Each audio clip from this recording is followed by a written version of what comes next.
Hey, good morning everybody. It's Bobby, and today I want to talk about something that you need for your golf swing, and that is that if you don't already have some semblance of a pause at the top, then it will greatly improve your golf swing once you adopt it. Now, the 1956 Masters champion, he actually won the PGA championship that year too, Jackie Burke, said, "I have never met a great player who didn't have a pause.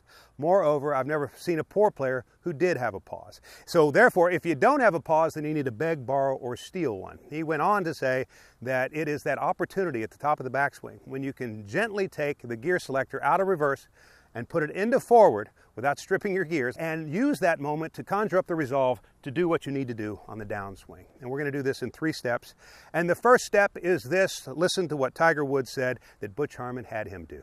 Drill I absolutely could not stand, and I still can't stand. Let's see it then. Is that take the club up to the top and stop, and then come down and hit the shot.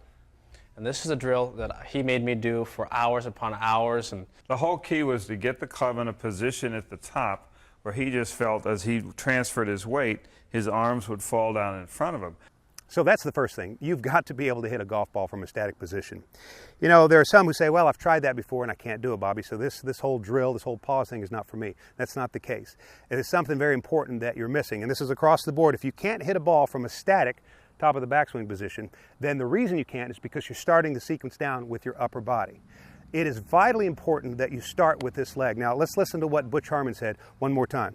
It was to get the club in a position at the top where he just felt as he transferred his weight, his arms would fall down in front of him. What did he say? He says you have to start with the weight going to the left leg. It straightens and those arms fall down in front of you.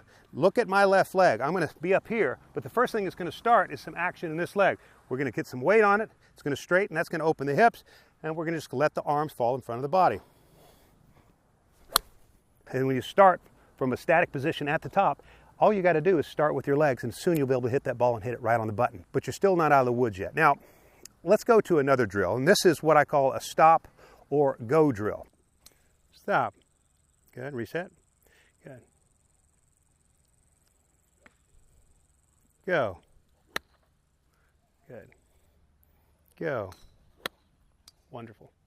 Now, you can do that with yourself, or you can have someone call those out to you randomly, but what your goal is to create a backswing that works whether you're going to stop or whether you're going to go. And then there's one more drill that I like to do with Tom and other good players, and that is the pause and go drill. Now, this time you're going to see when I say pause, Tom stops, and then he waits for me to say go, and when I say go, then he goes ahead and makes the swing.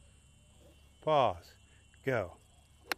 Those 2 drills are like magic. And before I kind of do a recap of all this, I just want to remind you of that sequencing. Let's look at Tom and notice that he does exactly as I'm suggesting. That when he starts his downswing, he does it with his left leg, and then everything follows that.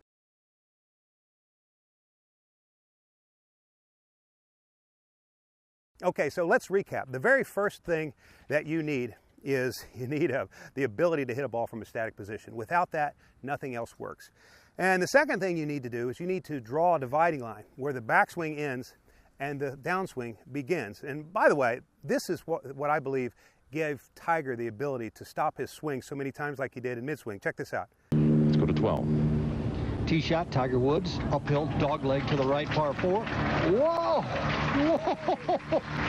That is absolutely impossible, Peter Costas. He had hit so many balls from a static position that he wasn't locked into a downswing just because he started a backswing.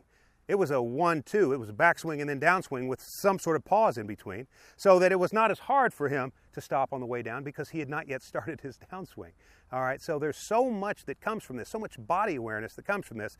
And as I say, the second drill then is to see to it that you can do that pause and go drill. Have your good buddy say pause, and then randomly say go, and then you, in time with that, make your golf swings. When you do that, you're going to develop a pause for your swing, and it'll be not such a big chore, not something that you feel like is impossible, and it'll help your overall tempo and your golf swing and ultimately your golf scores. Ladies and gentlemen, I want to thank you